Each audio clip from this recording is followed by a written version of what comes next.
My name is Margaret Dawson.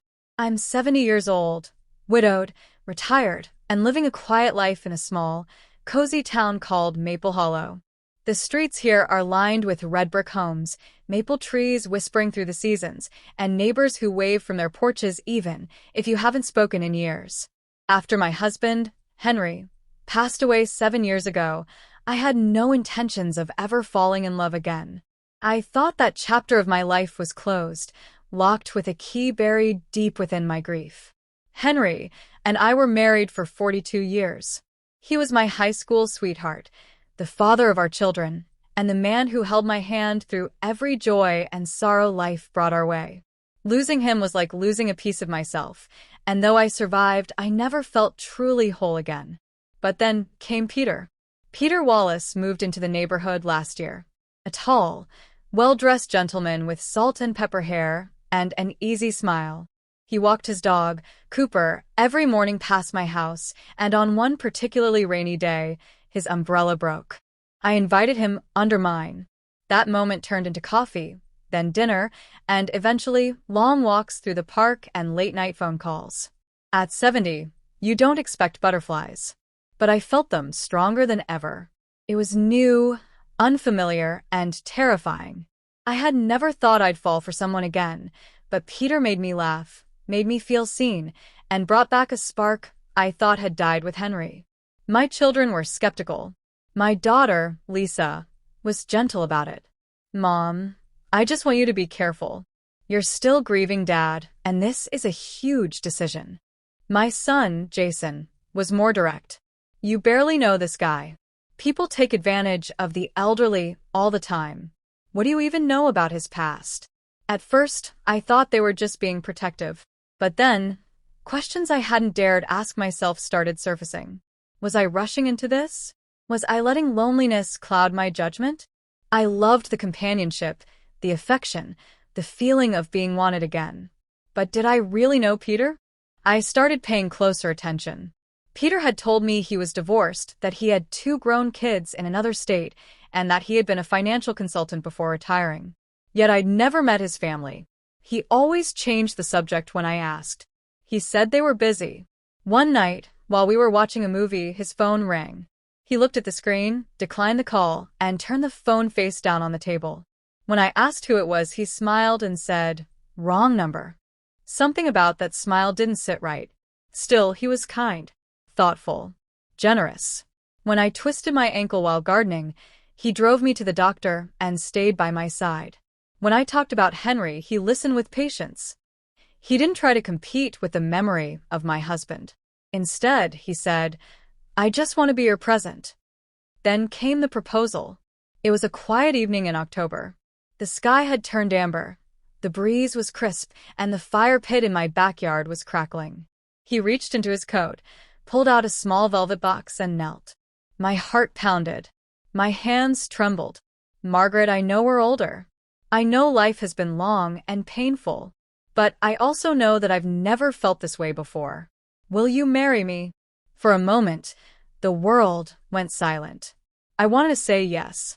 I wanted to believe it was real. But I also heard Jason's voice in my head. "You barely know this guy." So I asked for time. I told Peter I needed to think. He looked surprised but understanding. He said he'd wait. That night, I did something I hadn't done before. I searched Peter online. His name didn't bring up anything alarming at first. But then I searched his full name, Peter Eugene Wallace, along with the word divorce. That's when things got strange. An old article popped up from a small newspaper in Arizona. A woman named Kathleen Wallace had filed for divorce from Peter Wallace, citing financial deception and emotional manipulation. The dates lined up with the time Peter said he was traveling to find himself. My stomach dropped. I didn't sleep that night. I kept hearing his laughter, seeing his warm smile, and wondering how it could all be an act. The next day, I asked him about it directly. He sighed, his expression tightening. "Yes," he said. "I went through a tough divorce. She accused me of things that weren't entirely true. We were both angry and it got messy. I didn't want to drag that pain into my new life." "But why not tell me?" I asked. "Because I didn't want you to think less of me. I didn't want to ruin what we have. It was a reasonable answer. But the trust had been cracked. That weekend, Lisa visited. I showed her what I found. She said, "Mom, love is beautiful, but it has to be smart too." We decided to hire a private investigator. Not because I wanted to dig dirt, but because I needed clarity. A few weeks later, we got the report. Peter had been married 3 times. Each divorce involved financial disputes. One woman lost her house in a joint investment deal that went bad. Another claimed he had pressured her into signing over power of attorney. While there were no criminal charges, there was a pattern. When I confronted Peter again, he looked defeated. "You went behind my back," he said, shaking his head. "No," I replied. "I protected myself." That was the last time we spoke. It hurt. I cried for days. Not just because I lost him, but because I almost gave my trust and potentially my future to someone who hadn't earned it.